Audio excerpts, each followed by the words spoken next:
Next topic है इस्लाम में science का तसव्वुर। अब इस टॉपिक में एक्सप्लेन करेंगे कि इस्लाम और साइंस का आपस में क्या ताल्लुक है और इस्लाम में साइंस को कितनी अहमियत दी गई है। ठीक है, पहले मैं रीडिंग कर देती हूँ इसकी। इस्लाम एक मुकम्मल दीन है जो ज़िंदगी के तमाम हक़ाइक़ को पेश नज़र रखता है। कुदरत के मज़ाहिर और दस्तयाब वसाइल को इंसानी फलाह और बहबूद के लिए इस्तेमाल में लाने की दावत देता है। चूँकि इस्लाम एक अमली दीन है, इसलिए जिस तालीम की तलक़ीन वो करता है, इसकी बुनियाद दलील, मुशाहिदे, तजर्बे और नताइज के अक्स करने पर होती है। कुरान करीम की बहुत सी आयात में इसके वाज़ेह इशारात मिलते हैं। कुरान मजीद में इरशाद बारी ताला है, जिसका तर्जुमा है अफ़ला यंज़ुरून, क्या वो नहीं देखते, अफ़ला यतफ़क्करून, क्या वो गौर नहीं करते, अफ़ला यतदब्बरून, क्या वो तदब्बुर नहीं करते।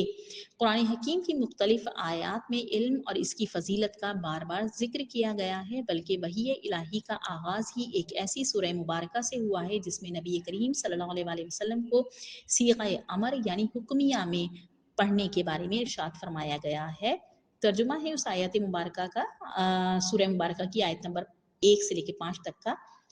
पढ़ साथ अपने परवरदिगार के नाम के जिसने पैदा किया इंसान को जमे हुए लहू से। पढ़ और परवरदिगार तेरा बड़ा करम करने वाला है, जिसने कलम से तालीम दी और इंसान को वो इल्म दिया जो वो ना जानता था। ये सूरह अलक़ की आयत नंबर 1 से लेकर 5 तक का तर्जुमा है।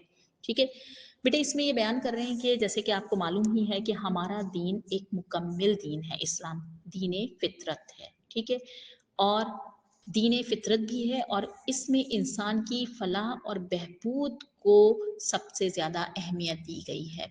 इस्लाम नाम ही सलामती का है। ठीक है, और इस्लाम एक अमली दीन है हमारा, जिसमें अमल पर बहुत ज़्यादा जोर दिया गया है और इल्म हासिल करने पर। ठीक है, कि इल्म हासिल करना हर मुसलमान मर्द और औरत पर फ़र्ज़ करार दिया गया है और तालीम दी गई है। इस्लाम की बुनियाद ही जो है वो दलील पर है, ऑब्जर्वेशन पे है, मुशाहिदे पे है, एक्सपेरिमेंटल वर्क पे है। ठीक है, जैसे कि कुरान करीम में भी बार बार इंसान को दावत दी जा रही है कि वो तदब्बुर करे, वो तफक्कुर करे, वो गौर करे, अल्लाह की निशानियों को पहचाने और अल्लाह ने जो निशानियां दिखाई हैं, जो निशानियां बयान की हैं, उन पर रिसर्च करे और फिर अल्लाह की कुदरत को पहचाने। जैसे कि यहाँ पर तर्जुमा बयान किया गया, अफला यंजुरून, क्या वो नहीं देखते, यानी देखो अल्लाह के मज़ाहिर को। ठीक है, नेचुरल फिनोमिनास को ऑब्जर्व करो, देखो, ये हुक्म दिया गया है कुरान करीम में। अफला यतफक्करून, क्या वो गौर नहीं करते, फिर उस पर गौर व फिक्र करो कि ये क्यों है, कैसे है, कौन सी कुव्वत कार फरमा है इसके पीछे, और ये किस जो है वो साइंटिफिक जो है वो प्रिंसिपल या उसूल को फॉलो करते हुए ये मजहर या ये फिनोमिना हो रहा है। अफला यतदब्बरून, क्या वो तदब्बुर नहीं करते, फिर तदब्बुर करो उस पर।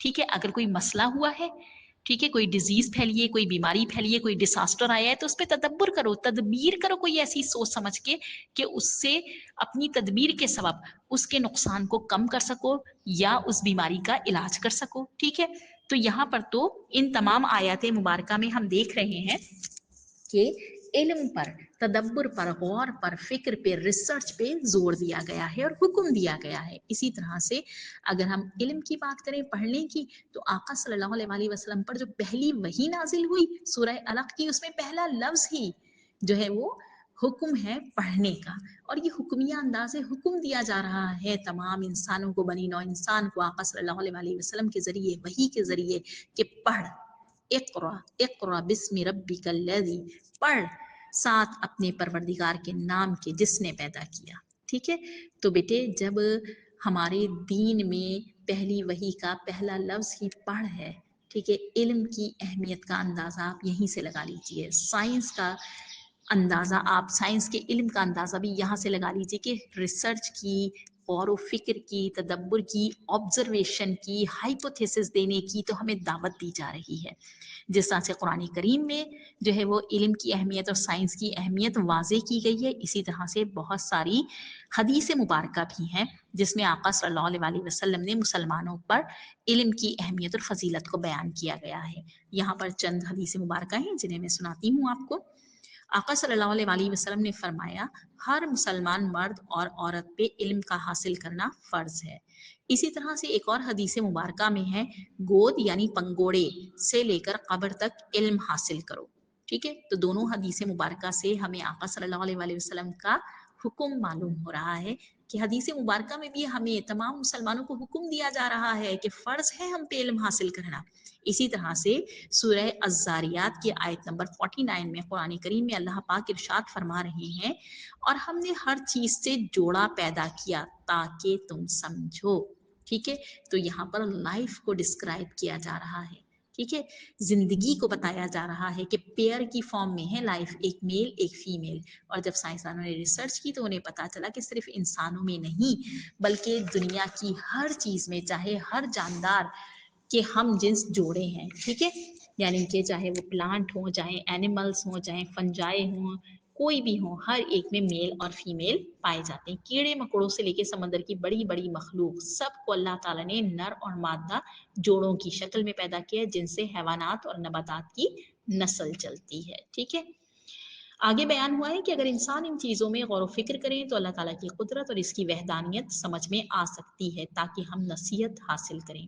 سورہ کہف میں آیت نمبر 109 میں اللہ پاک ارشاد فرماتے ہیں، ترجمہ ہے اس کا، فرما دیجئے کہ اگر میرے رب کی باتیں لکھنے کے لیے سمندر کا پانی روشنائی کی جگہ ہو تو میرے رب کی باتیں ختم ہونے سے پہلے سمندر ختم ہو جائے اور باتیں احاطے میں نہ آئیں، اگرچہ اس سمندر کی مثل ایک دوسرا سمندر اس کی مدد کے لیے ہم لے آئیں۔ اس سے پتہ چلتا ہے کہ انسانی علم اور عقل حقائق اشیاء کے ادراک سے عاجز ہے۔ اسی طرح سے سورہ بنی اسرائیل میں ارشاد باری تعالیٰ ہے، آیت نمبر 85 ہے اس کی، اور تمہیں نہایت تھوڑا علم دیا گیا، ٹھیک ہے۔ تو دونوں جو ترجمے میں نے بیان کیے ہیں قرآن کریم کی آیات مبارکہ کے، اس میں اللہ پاک نے علم کی فضیلت بیان کرنے کے ساتھ ساتھ یہ بھی بتایا ہے کہ علم سارا کا سارا اللہ ہی کے پاس ہے۔ انسان کو اللہ پاک نے جو ذہن عطا کیا جس کی وجہ سے وہ اشرف المخلوقات کہلایا اور تمام مخلوقات پر اسے فضیلت حاصل ہے، اس کے باوجود اس کا علم بہت تھوڑا ہے۔ اللہ پاک نے اپنے علم کا ہزارویں سے کروڑواں حصہ بھی انسان کو عطا نہیں کیا، پھر بھی انسان کو کیا کچھ معلوم نہیں ہے، ٹھیک ہے۔ تو اگر ہم اللہ کے علم کی باتیں اور اللہ کی باتیں لکھنے پر آ جائیں کہ جتنا علم اس رب کائنات کے پاس ہے، تو اللہ پاک فرماتے ہیں کہ تم سارے سمندر کا پانی روشنائی بنا کر بھی لکھو تو اللہ کی باتیں ختم نہیں ہوں گی، یہاں تک کہ تم ایک اور نہیں بڑا سمندر لا کے اس کی روشنائی بنا کے پھر لکھنے لگو تب بھی اللہ کی باتیں نہیں لکھ پاؤ گے۔ اللہ کا علم اتنا زیادہ ہے، اتنا وسیع اور عریض ہے، ٹھیک ہے، لیکن اس کے باوجود اللہ نے ہمیں حکم دیا ہے کہ ہم علم حاصل کریں، جو ہمارے پاس تھوڑا بہت علم ہے اس میں مزید اضافہ کریں، جانیں سمجھیں، تاکہ ہم اللہ کی وحدانیت اور اس کی قدرت کو سمجھ سکیں، اس کی نشانیوں اور اس کے مظاہر کا مشاہدہ کریں، آبزرو کریں انہیں، اس پہ ایکسپیریمنٹل ورک کریں تاکہ اللہ تعالیٰ کی حقانیت کو جان سکیں۔ ظاہر ہے کہ پھر ہمیں پتہ چلے گا کہ وہ بزرگ و برتر ذات کتنی اعلیٰ ترین ہے جو خالق کائنات ہے، جو ان سب کو بنانے والا ہے، ٹھیک ہے۔ تو قرآن کریم جو ہے نا وہ ایک طرح سے اس کا اچھا خاصا پورشن سائنس کو بھی ایکسپلین کر رہا ہے، ٹھیک ہے۔ قرآن کریم تو ہماری راہ ہدایت ہے نا، وہ کوئی سائنس کی بک تو نہیں ہے، لیکن اس کے باوجود اس میں انبیاء کرام کے قصائص ہیں، ان کی پرانی قوموں پر جو کچھ ہوا ان کے واقعات ہیں تاکہ ہم عبرت حاصل کریں، فرائض ہیں اور احکامات ہیں، اللہ تعالیٰ کے اخلاقیات کے احکامات ہیں، عبادات کے احکامات ہیں کہ ہم زندگی کو کیسے گزاریں، زندگی گزارنے کا طریقہ کار ہے، پورا ضابطہ حیات ہے۔ اس کے ساتھ ساتھ بیٹے وہاں پر سائنس کا علم بھی ہے اشاروں کی صورت میں، جیسے قرآن کریم کی آیات مبارکہ میں ہے کہ سورج، چاند، ستارے، چاند، سورج اور چاند اپنے اپنے مدار میں گردش کر رہے ہیں، یعنی وہ ایک جو ہے وہ آربٹ میں موو کر رہے ہیں، راؤنڈ میں موو کر رہے ہیں۔ یہ تو اب پتہ چلا نا، اللہ پاک نے تو 1400 سال پہلے بتا دیا تھا قرآن کریم میں، ٹھیک ہے۔ دن اور رات کا بننا تمہارے لیے بے شک اس میں نشانی ہے، موسموں کا تغیر آنا جانا، یہ آیات مبارکہ ہی کا تو ترجمہ ہے۔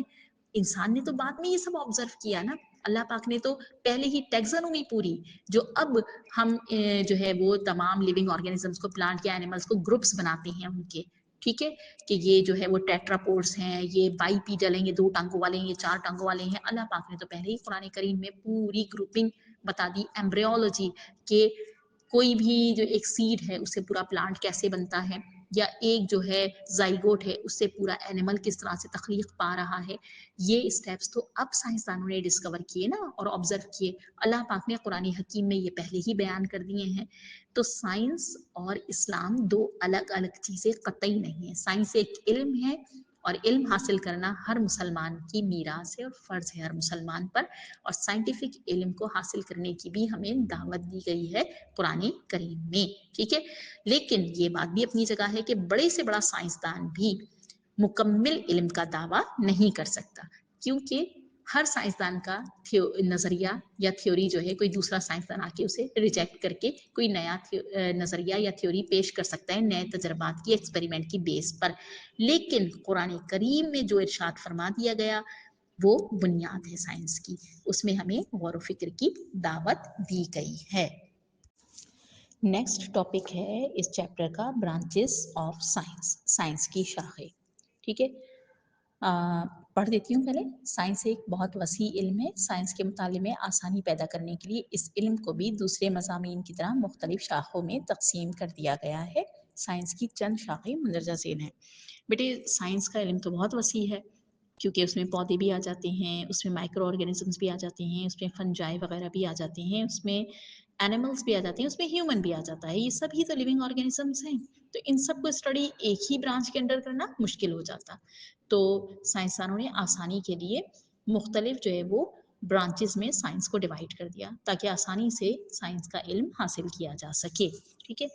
کافی ساری برانچز ہیں سائنس کی، آپ کی بک میں ان میں سے چند کو بیان کیا گیا ہے، انہی کو ہم بھی بیان کریں گے۔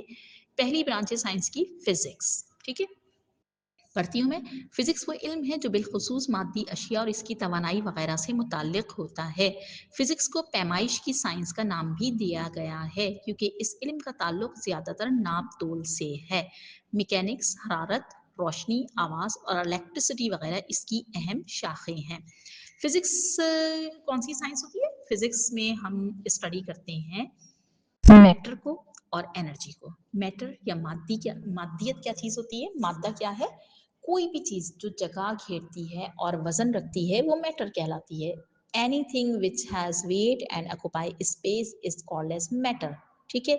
اور میٹر کے اندر بیٹے ہوتی ہے اسٹورڈ انرجی جسے ہم کہتے ہیں پوٹینشیل انرجی، میٹر کا انرجی سے تعلق ہے، ٹھیک ہے۔ فار ایگزامپل ایک چیئر کو آپ، ایک چیئر کیا ہے؟ میٹر ہے، اس کو آپ ایک جگہ سے دوسری جگہ رکھنا چاہیں تو آپ انرجی استعمال کریں گے نا، انرجی یوز کر کے اس کو ایک جگہ سے اٹھا کر دوسری جگہ رکھیں گے، تو میٹر اور انرجی کا آپس میں ایک چھوٹی سی مثال ہے، تعلق ہے، ٹھیک ہے۔ یہ میکینکس کہلاتا ہے، کام کرنا، ٹھیک ہے۔ ورک ڈن بھی ٹرم جو ہے وہ اصطلاح جو ہے وہ فزکس کی ہے، ٹھیک ہے۔ اسی طرح سے میکینکس ورک سے ہونے والی انرجی، ایسی آپ ہاتھوں کو رگڑیں تو آپ کیا کر رہے ہیں؟ کام، اور اس سے کیا پیدا ہو رہی ہے؟ حرارت، ہیٹ کیا ہے؟ ٹائپ آف انرجی، ٹھیک ہے۔ تو انرجی کا اور میٹر کا آپس میں تعلق ہے۔ تو اور پھر فزکس میں پیمائش کو، میجرمنٹس کو ایک خاص اہمیت حاصل ہے، جتنے بھی اسکیلس ہیں، metre, centi matters, gram, kilo gram, ملی گرام، یہ سب میجرمنٹس جو ہیں وہ فزکس میں اپلیکیبل ہیں، ٹھیک ہے۔ فزکس میں انہیں اپلائی کیا جاتا ہے، تو فزکس کے علم کو ہم ناپ تول کا، میجرمنٹ کا علم بھی کہتے ہیں، ٹھیک ہے۔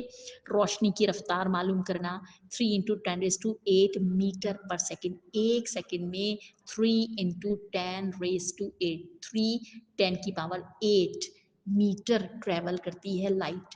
یہ کہاں ڈسکور ہوا، کہاں معلوم ہوا، کس سائنٹسٹ نے معلوم کیا؟ ایک فزکس کے سائنٹسٹ نے، ٹھیک ہے۔ تو یہ بھی ایک فزیکل فینومینا ہے جسے اسٹڈی کیا گیا اور اس کی میجرمنٹ کی گئی۔ آواز، ساؤنڈ کی ویوز، ساؤنڈ ویو نیچر ہے یا پارٹیکل نیچر ہے، ایک جگہ سے دوسری جگہ کیسے ٹریول کر رہی ہے، اسے اسٹڈی کرنا، یہ سب کس برانچ کے انڈر ہوا؟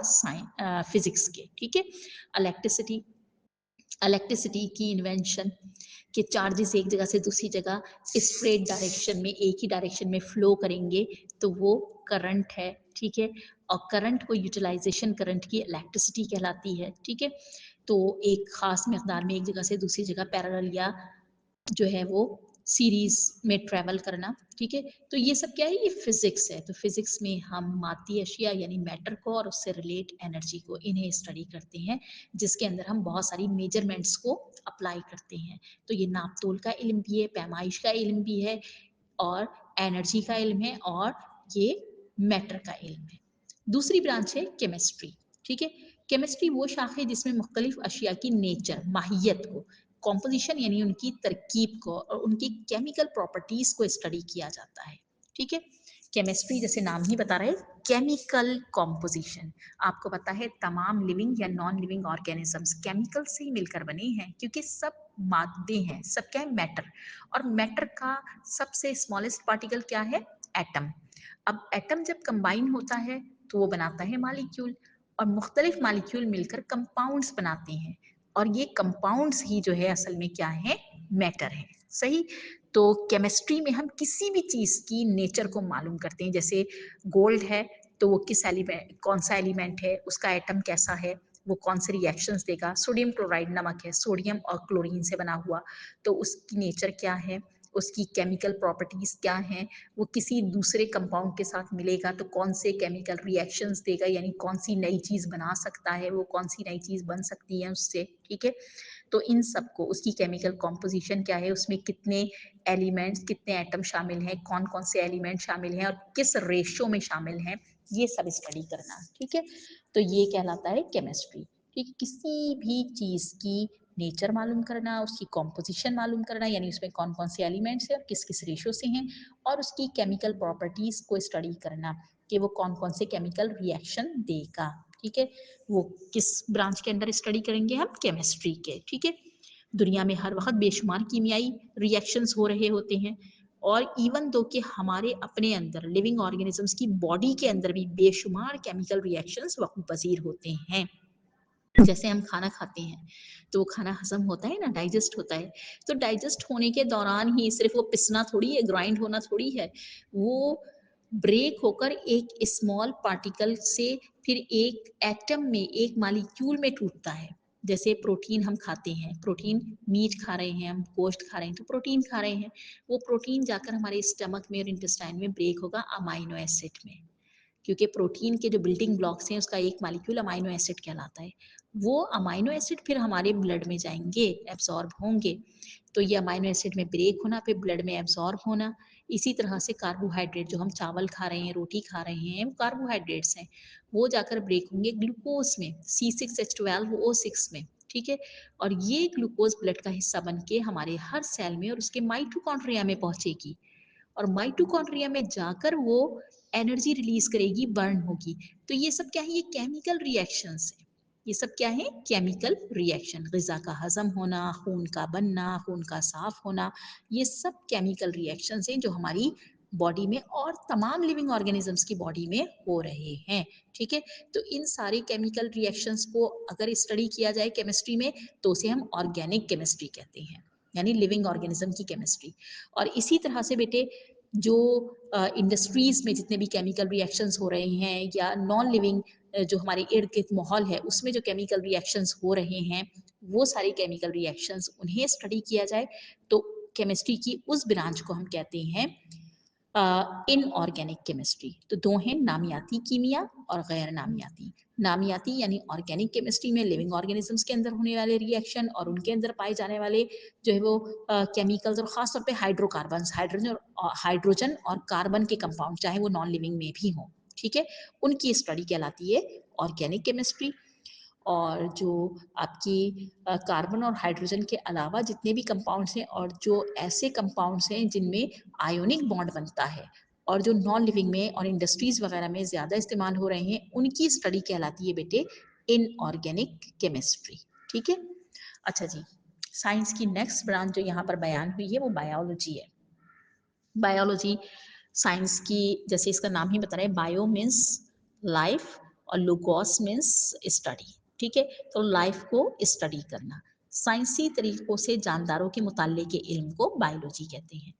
अब जानदार जो हैं वो हैवानात यानी एनिमल्स भी हैं, प्लांट यानी पौधे भी हैं। तो इसी की बेस पर बायोलॉजी को दो बड़ी ब्रांचेस में डिवाइड किया है, बॉटनी और जोलॉजी। ठीक है, बॉटनी के इल्म को हम नबातियात भी कहते हैं, यानी इसमें हम जो है वो पौधों से मुतालिक स्टडी करते हैं कि पौधों की स्ट्रक्चर, उनकी ग्रोथ, उनकी इन्वायरमेंट, इससे मुतालिक तमाम मालूमात या तमाम स्टडी किस में करते हैं, बॉटनी में।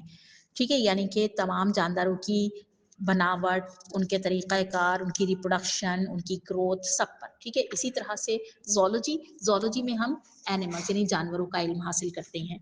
इसमें जानवरों की जिसामत, उनके माहौल के बारे में बहस करते हैं। पौधों और जानवरों की ज़िंदगी के बहुत सारे जो अमूर हैं वो बिल्कुल मुश्तरक हैं। जैसे इल्म नबातियात और इल्म हैवानियात का मुताला एक साथ जब हम करेंगे तो उसे इल्मुल हयातियात यानी बायोलॉजी का नाम देंगे, ठीक है। बॉटनी और ज़ूलॉजी कंबाइन करके बायोलॉजी कहलाता है। जब आप जो है वो पढ़ोगे, यहाँ तो ये साइंस है, जो साइंस के स्टूडेंट पढ़ते हैं वो पढ़ते हैं बायोलॉजी, जिसके अंदर बॉटनी और ज़ूलॉजी यानी पौधों और एनिमल दोनों का इल्म होता है, ठीक है।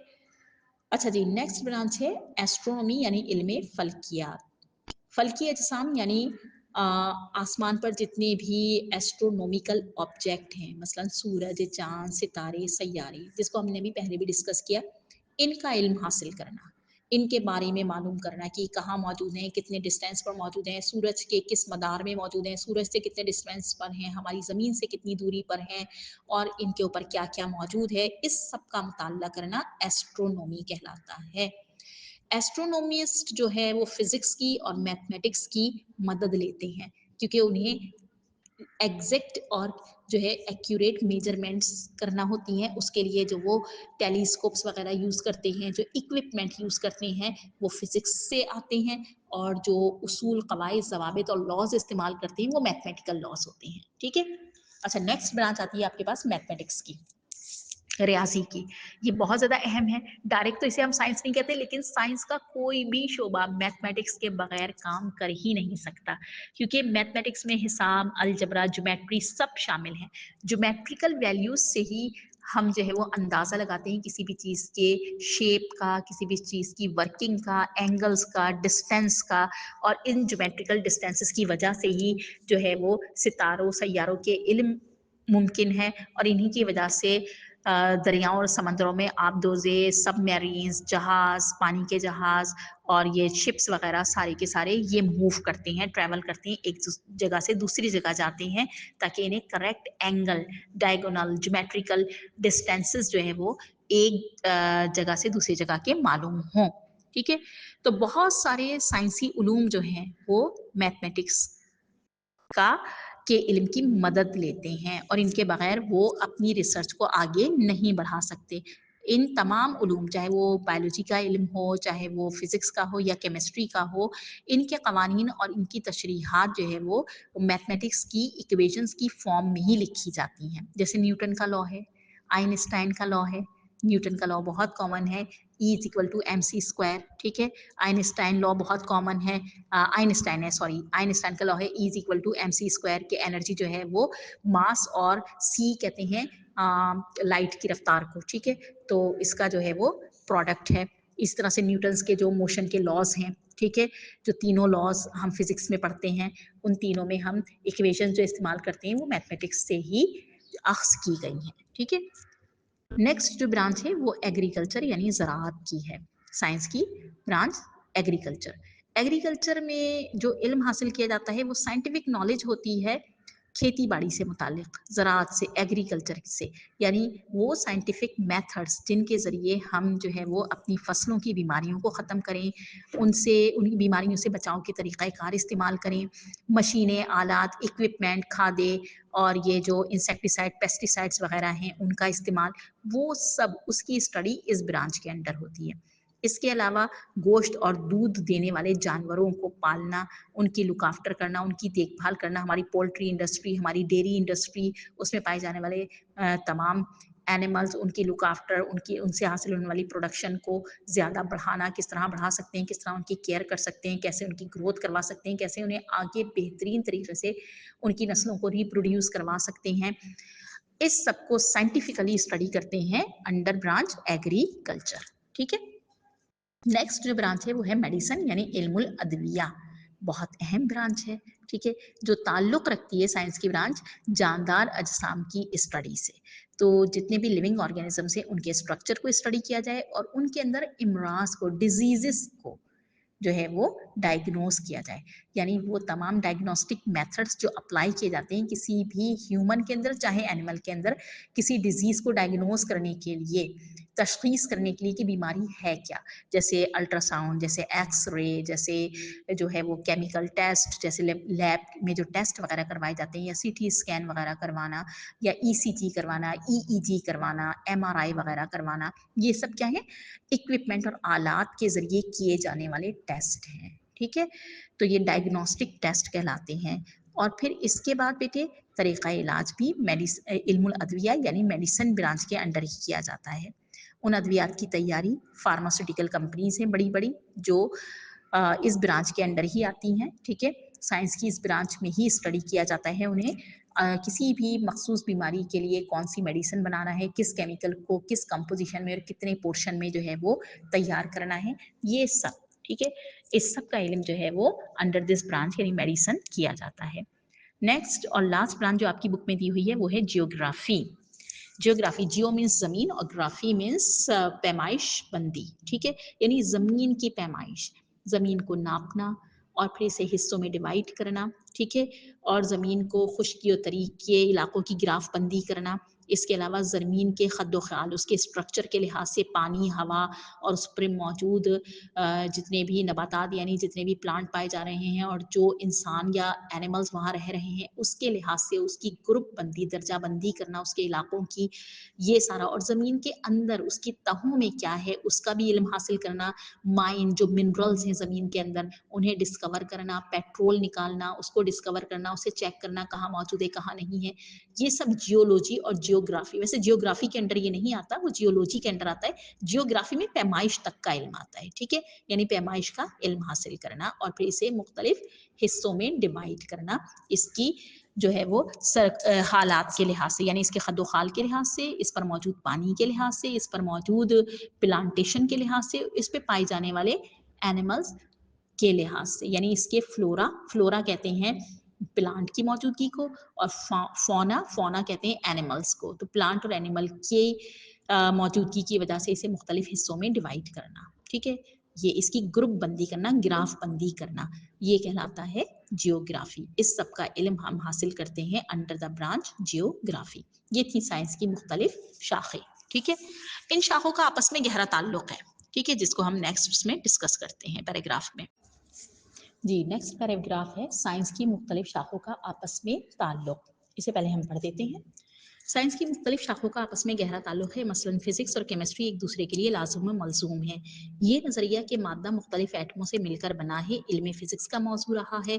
नीज एटम की साख्त भी फिजिक्स में शामिल है, लेकिन एटमों का मिलकर मालिक्यूल बनाने का अमल और इसका सबब इल्म केमिस्ट्री का मौजू है। गोया फिजिक्स मादे की तबई खुसूसियात और इनके कवानीन की वजाहत करती है, जिसके तहत एटम्स मिलकर मालिक्यूल बनाते हैं, जबकि मालिक्यूल्स का बनना कीमियाई खुसूसियात जाहिर करता है। केमिस्ट्री और बायोलॉजी का भी आपस में गहरा ताल्लुक है। बायोलॉजी में हयातियाती अवामिल, मुख्तलिफ ऑर्गन्स का फंक्शन, इनकी साख बयान की जाती है, लेकिन मुख्तलिफ जिंदा अजसाम में वक़ू पजीर होने वाले कीमियाई रिएक्शंस का ताल्लुक इल्मे कीमिया से है, जिसे बायोकेमिस्ट्री या हयातियाती कीमिया कहा जाता है। केमिस्ट्री और फिजिक्स की मुख्तलिफ मकदारों के हिसाबी हल के लिए रियाजी से मदद ली जाती है। केमिस्ट्री और फिजिक्स के कई कवानीन और उसूल रियाजी से अख्ज़ किए जाते हैं। ठीक है, तो इसका मतलब ये कि साइंस की तमाम शाखें आपस में एक दूसरे से ताल्लुक रखती हैं, सब एक दूसरे की मरहून मिन्नत हैं। ठीक है, जैसे फिजिक्स और केमिस्ट्री लाजिम और मलजूम है। अब फिजिक्स ने ये तो बता दिया कि एटम की साख्त क्या है, ठीक है, लेकिन मालिक्यूल कैसे बने, केमिकल रिएक्शन कैसे हुआ, दो एटम आपस में कंबाइन कैसे हुए, कौन सा रिएक्शन हुआ, कैसे इलेक्ट्रॉन एक से दूसरे जो है वो एटम पे शिफ्ट हुआ, कंप्लीटली शिफ्ट हुआ या शेयरिंग बॉन्ड बना, क्या हुआ, कौन सा रिएक्शन हुआ, ये सब किसने बताया, केमिस्ट्री ने। एटम किसने बताया, फिजिक्स ने। ठीक है, तो ये केमिस्ट्री और फिजिक्स आपस में लिंक किए हुए हैं।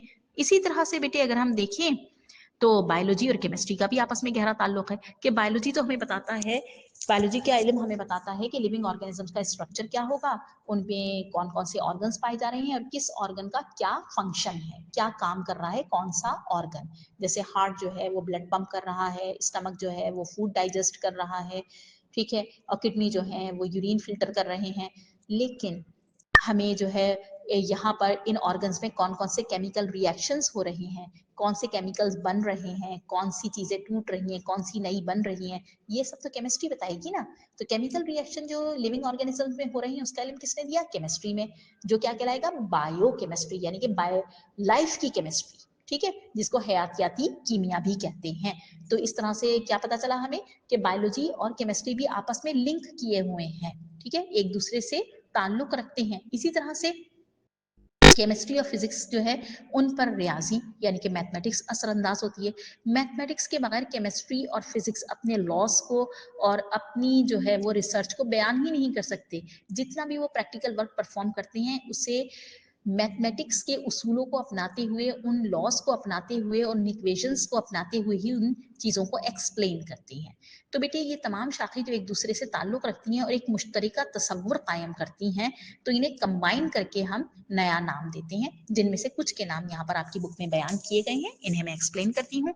पहला है बायोफिजिक्स, जो नाम ही बता रहा है कि इसमें फिजिक्स के उसूलों को मद्देनजर रखे बायोलॉजी का मुताला किया जाता है, ठीक है, यानी कि बायोलॉजी और फिजिक्स की कॉम्बिनेशन, ठीक है। वो तमाम फिनोमिनास जो बायोलॉजिकल फिनोमिनास हैं लेकिन जहां पर फिजिक्स के उसूल कार फरमा हैं, उन्हें हम स्टडी करते हैं इस ब्रांच के अंडर। दूसरी ब्रांच है बायोकेमिस्ट्री, जैसे अभी मैंने ऊपर ही बताया, लिविंग ऑर्गेनिजम्स के अंदर होने वाले तमाम मेटाबॉलिक रिएक्शंस, तमाम केमिकल रिएक्शन को ना मेटाबॉलिज्म कहते हैं। तो तमाम लिविंग ऑर्गेनिज्म, चाहे वो प्लांट हो, चाहे एनिमल्स हो, चाहे वो जो है वो स्मॉल माइक्रोस्कोपिक ऑर्गेनिजम्स हो, उनके अंदर होने वाले तमाम मेटाबॉलिक रिएक्शंस, ठीक है, तमाम केमिकल रिएक्शन, चाहे वो जो है वो तामीरी हो या तखरीबी, यानी उनमें कोई नई चीज बने, वो सिंथेसाइजिंग हो या यानी कंस्ट्रक्टिव हो या डिस्ट्रक्टिव। कंस्ट्रक्शन हो यानी कोई नई चीज बने, जैसे कि प्लांट में होने वाली फोटोसिंथेसिस। फोटोसिंथेसिस के अमल में क्या होता है? ग़िज़ा बनती है, ग्लूकोज बनता है, C6H12O6। तो ये क्या हो गया? ये कंस्ट्रक्टिव रिएक्शन है, तो इसको हम एनाबॉलिज्म कहते हैं। इसी तरह से बेटे जो सेलुलर रेस्पिरेशन है, उसमें क्या होता है कि यही ग्लूकोज जब सेल के माइटोकॉन्ड्रिया में पहुंचती है डाइजेस्ट होने के बाद, तो वहां ये ऑक्सीजन की मौजूदगी में टूटती है, ब्रेक डाउन होती है। किसमें? कार्बन डाइऑक्साइड और वाटर में। क्यों टूटती है? क्योंकि इसके अंदर जो स्टोर एनर्जी है ना, वो रिलीज होती है एटीपी की फॉर्म में। तो क्योंकि इसके अंदर ग्लूकोज बर्न हुआ, टूटा, ब्रेक हुआ, तो ये डिस्ट्रक्टिव कहलाएगा। ये रिएक्शन क्या कहलाएगा? डिस्ट्रक्टिव। इसको कहते हैं कैटाबॉलिज्म। तो हम कह सकते हैं कि लिविंग ऑर्गेनिज्म में जितने भी केमिकल रिएक्शंस हो रहे हैं वो दो तरह के, एक है एनाबॉलिज्म जो कंस्ट्रक्टिव है, जिसमें कोई नई चीज बने, जैसे कि फोटोसिंथेसिस जिसमें ग्लूकोज बन रहा है। एक है डिस्ट्रक्टिव टाइप, जिसमें कोई चीज टूटे और टूट कर कुछ एनर्जी रिलीज करे या कोई नई चीजें बनाए, ठीक है, टूट कर कुछ और चीजें बनाते हैं, ठीक है, जैसे कि ग्लूकोज जब ब्रेक होता है माइटोकॉन्ड्रिया में तो कार्बन डाइऑक्साइड और वाटर बनाता है ब्रेक होकर और एनर्जी रिलीज कर रहा है। क्योंकि यहाँ टूटने का अमल हुआ तो ये डिस्ट्रक्टिव रिएक्शन है और इसे कहते हैं कैटाबॉलिज्म। और दोनों रिएक्शंस को मिलाकर, एनाबॉलिज्म और कैटाबॉलिज्म को मिलाकर मेटाबॉलिज्म कहते हैं, यानी कीमियाई अमल कहते हैं, ठीक है। तो ये तमाम रिएक्शंस हम किस ब्रांच के अंदर स्टडी करते हैं? बायोकेमिस्ट्री के। नेक्स्ट है आपके पास जियो फिजिक्स, यानी यहाँ पे जियोग्राफी और फिजिक्स दोनों की कंबाइन जो है वो स्टडी की जाती है, दोनों के फिनोमिनास की। जैसे जमीन की अंदरूनी साख्त है और जमीन के दीगर फिनोमिनास हैं, ठीक है, उन पर फिजिक्स के लॉज को अप्लाई जब किया जाए तो जमीन को स्टडी करना, ठीक है, कि वो तो कहलाता है जियो, ठीक है। जब भी हम अर्थ को स्टडी करते हैं, अर्थ क्रस्ट को स्टडी करते हैं, हम जमीन की तहों को स्टडी करते हैं, उसके अंदर होने वाले फिनोमिनास को, चाहे वॉल्केनो एरप्शन हो या जो है अर्थक्वेक वगैरह हो उसको, या जमीन के अंदर जितने भी पानी वगैरह पाया जा रहा है उसकी कितनी तहें हैं, कौन सी तह ऊपर वाली है, कौन सी नीचे वाली है, कहाँ कितना दबाव है, कितना प्रेशर है, कितना टेम्परेचर है, उस सबको स्टडी करते हैं। वो तो जियोलॉजी है, ठीक है, वो तो जियो में कहलाएगा। लेकिन इन तमाम बातों को जब स्टडी करने के दौरान फिजिक्स के कवानीन को अप्लाई किया जाए, जैसे प्रेशर ही नोट करने के लिए P is equal to PVT, ठीक है, PV is equal to NRT, ये अगर हम अप्लाई किया जाए जो फिजिक्स की इक्वेशन है एक, तो ये क्या कहलाएगा? फिजिक्स का कानून, जो हमने किस पर अप्लाई किया? जमीन की स्टडी करने के लिए, अर्थ को स्टडी करने के लिए। तो अर्थ की स्टडी के दौरान जब फिजिक्स के कवानीन को अप्लाई किया जाता है तो وہ برانچ کہلاتی ہے جیو فزکس. اسی طرح سے لاسٹ کے کمبائنڈ برانچ ہے ایسٹرو فزکس. ایسٹرو فزکس یعنی کہ ایسٹرونومیکل آبجیکٹ کو اسٹڈی کرتے ہوئے فزکس کے قوانین کو اپلائی کرنا، فزکس کے حوالے سے انہیں اسٹڈی کرنا، یہ کہلاتی ہے ایسٹرو فزکس. ٹھیک ہے، تو یہ مختلف برانچوں کا، سائنس کی مختلف برانچوں کا آپس میں تعلق بتایا گیا ہے. اس میں آپ کے اس چیپٹر کا جو لاسٹ ٹاپک ہے وہ ہے مسلمان سائنسدانوں کی خدمات. ظاہر ہے کہ جس طرح سے ہم نے بھی بتایا کہ اسلام میں سائنس کا تصور ہے اور سائنس کو بہت زیادہ اہمیت حاصل ہے، علم کو بہت زیادہ اہمیت حاصل ہے. تو بیٹے جتنے بھی ہمارے مسلمان تھے وہ علم کا خزانہ تھے، وہ انہوں نے سائنس میں بہت ریسرچ کی ہے، اور سائنس اصل میں مسلمانوں کا ہی علم ہے. ٹھیک ہے، جو اب انگریزوں نے اور غیر قوموں نے اس میں زیادہ ترقی کر لی، اور ہم کیونکہ اپنی روایات کو بھول گئے، علم حاصل کرنا چھوڑ دیا، ہم نے سائنٹیفک ریسرچ کرنا چھوڑ دی، تو ہم سب سے پیچھے رہ گئے. ورنہ ابتدا تو سائنس کی مسلمانوں نے ہی کی تھی. ٹھیک ہے، تو یہاں پر کچھ مسلم سائنٹسٹ کے کارنامے بتا رہے ہیں آپ کو، تو وہ میں ون بائی ون پڑھ کے آپ کو سنا دیتی ہوں. پہلے سائنٹسٹ ہیں جابر بن حیان، جو 722 عیسوی سے لے کر 817 عیسوی تک کا ان کا دور ہے، یعنی 722 عیسوی میں پیدا ہوئے اور 817 عیسوی میں ان کا انتقال ہوا. جابر بن حیان کو علم کیمیا کا بانی کہا جاتا ہے، یعنی انہوں نے سب سے زیادہ کام کیمسٹری پہ کیا تھا، علم کیمیا پر کیا تھا. انہوں نے کج دھاتوں کو پگھلا کر صاف کرنے اور فولاد تیار کرنے اور چمڑا بنانے، کپڑا رنگنے، لوہے کو زنگ سے بچانے کے طریقے معلوم کیے. یعنی یہ ساری ریسرچ کس کی ہوئی ہے؟ جابر بن حیان کی. کلر انڈسٹری انہی کی جو یہ ریسرچ پہ ورک کر رہی ہے. لوہے کو، جو ہمارا لوہا ہے، اس کو جو ہے وہ زنگ سے بچانے کا طریقہ انہوں نے ہی دریافت کیا. اس کے علاوہ فولاد کو تیار کرنا، کس طرح کا جو ہے منرلز کو کمبائن کر کے، کس ریشو میں کمبائن کر کے کس طرح سے جو ہے وہ اس کو فولاد بنایا جائے گا، یہ انہوں نے ہی ڈسکور کیا.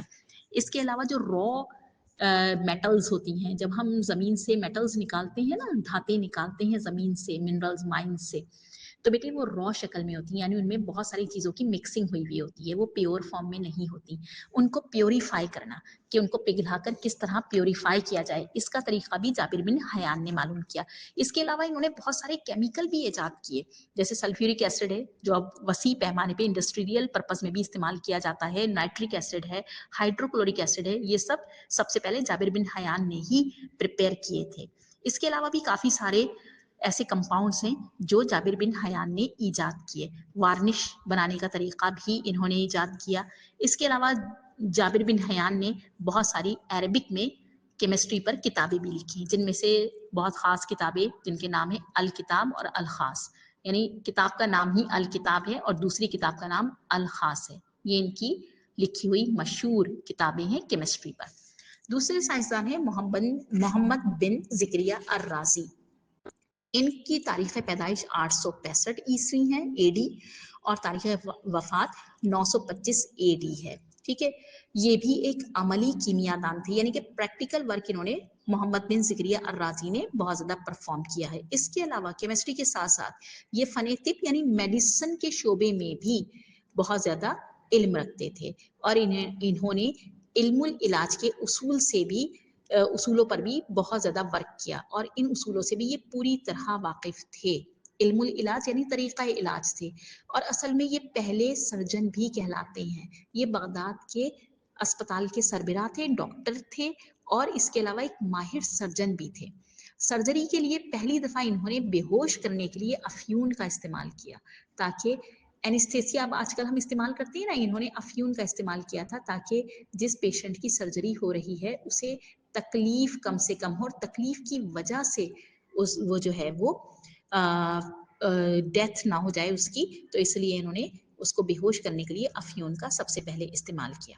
اس کے علاوہ انہوں نے چیچک اور خسرہ جو ہوتی ہے، میزلز کہتے ہیں نا چیچک کو، اسمال پاکس کہتے ہیں چیچک کو، اور خسرہ کہتے ہیں میزلز کو. ٹھیک ہے، تو میزلز اور اسمال پاکس ان کے ہونے کی وجوہات کیا ہیں، اور کن علامتوں سے ہم پہچان سکتے ہیں کہ یہ جو ہے میزلز اور چکن پاکس ہیں، اور اس کی ٹریٹمنٹ کیا ہوگی، اس کے بارے میں بھی انہوں نے تفصیل سے بتایا. اس کے علاوہ یہ وہ پہلے سائنسدان ہیں جنہوں نے فرمنٹیشن کے ذریعے، عمل تبخیر یعنی فرمنٹیشن کے ذریعے الکوہل تیار کیا. ٹھیک ہے، اور انہوں نے ہی تمام کیمیائی मरकबात यानी कि केमिकल कंपाउंड्स को 4 ग्रुपों में तकसीम किया था। अब मजीद ग्रुपिंग हो गई है, लेकिन बेसिक यही 4 ग्रुप हैं, यानी मादनियाती ग्रुप, मिनरल्स, नबातियाती ग्रुप जो वेजिटेटिव्स हैं, प्लांट से हासिल किए हुए, हैवानियाती यानी एनिमल रिसोर्सेज से हासिल किए हुए कंपाउंड्स, और इसके अलावा माखूज कहते हैं जो डेरिवेटिव्स हों यानी ड्राइव किए जाएं, ठीक है, यानी वेजिटेटिव रिसोर्सेज और एनिमल रिसोर्सेज को कंबाइन करके जो ड्राइव किए जाएं, या मिनरल्स को और वेजिटेटिव सोर्सेज को कंबाइन करके जो इनसे ड्राइव किए जाएं, वो कंपाउंड्स, ठीक है। तो ये ग्रुपिंग आज भी एक्सेप्टेबल है और आज भी साइंसदान इस ग्रुपिंग को कबूल करते हैं। इसके बाद नेक्स्ट मुस्लिम साइंसदान आते हैं इब्नुल हैशम।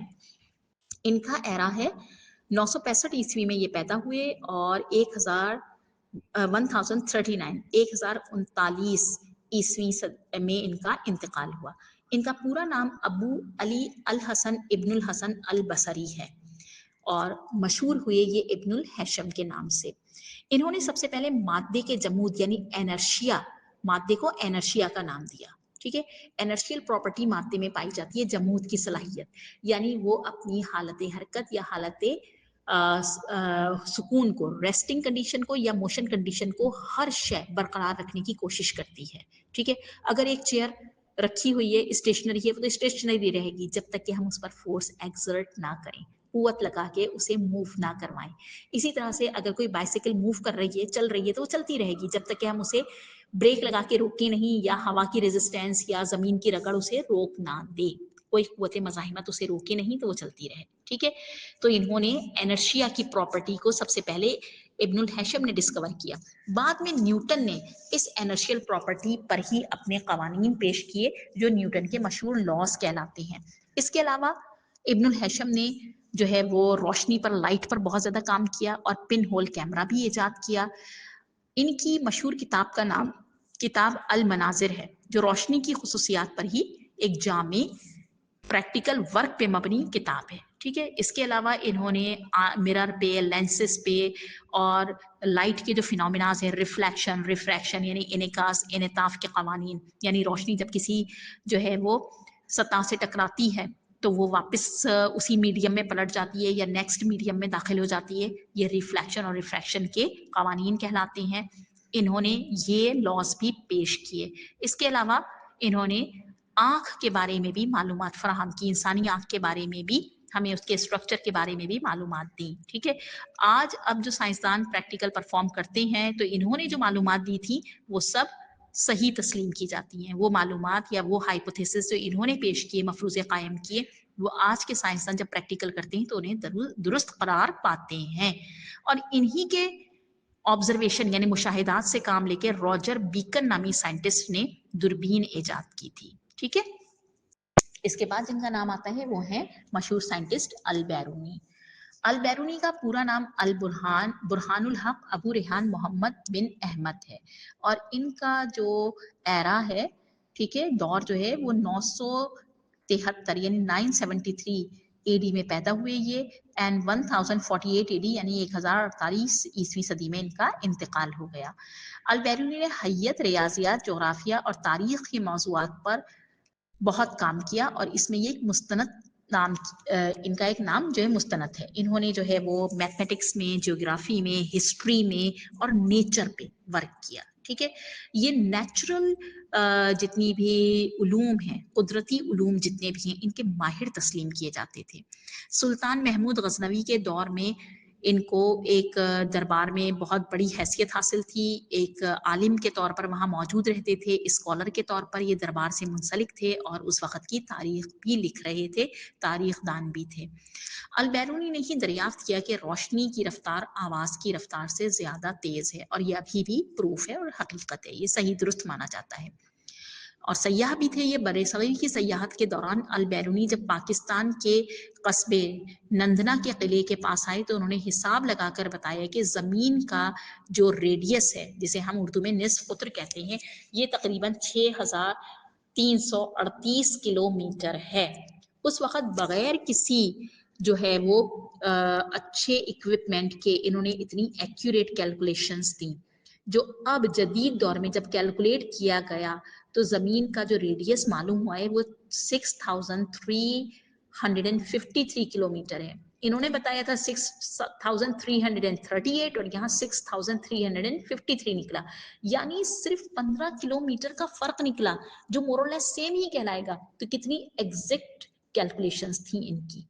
अल-बेरूनी ने इसके अलावा इल्म नजूम यानी एस्ट्रोनॉमी पर, फल्कियात पे, सितारों के इल्म पे, मैथमेटिक्स पे, जियोग्राफी पर भी बहुत ज़्यादा जो है वो मालूमात फराहम किए। इसमें भी हम सबका गिरां कदर इजाफा किया है।